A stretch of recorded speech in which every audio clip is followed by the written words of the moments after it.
Një krim mjedisor po ndodh në Heshtje nga pylli i sodës. Zona e njohur si Moshkria e qytetit, dikur një hapësirë ku qytetarët kërkonin ajër të pastër dhe qetësi, sot është kthyer në një vend grumbullim beturinash. Pamjet e siguruara nga qytetarët tregojnë grumbull mbetjesh të hedhura me spemve, xhama të thyer, mbetje urbane, inerte dhe pajisje sanitare të braktisura në zemër të natyrës. Banorët e zonës e cilësojnë situatën si një krim mjedisor, ndërsa kërkojnë reagim të menjëhershëm nga institucionet përgjegjëse. Sipas tyre, Bashkia Vlorë, Policia Bashkiake dhe institucionet e mbrojtjes së mjedisit po tregojnë neglizhencë dhe heshtje totale përballë ndotjes së kësaj pasurie natyrore.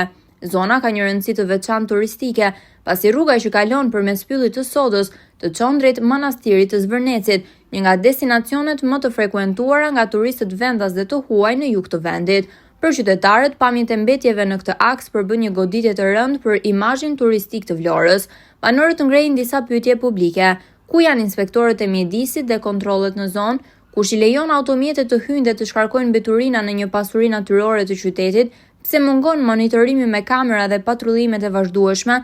Qytetarët kërkojnë pastrim të menjëhershëm të zonës, identifikimin dhe ndëshkimin e ndotsve, si dhe monitorim 24 orë me masa ndëshkuese maksimale për çdo abuzues. Sot, Vlora reklamohet si qytet turistik, por realiteti në terren është ndotje, degradim dhe braktisje, shprehen banorët e zonës jashtë kamere.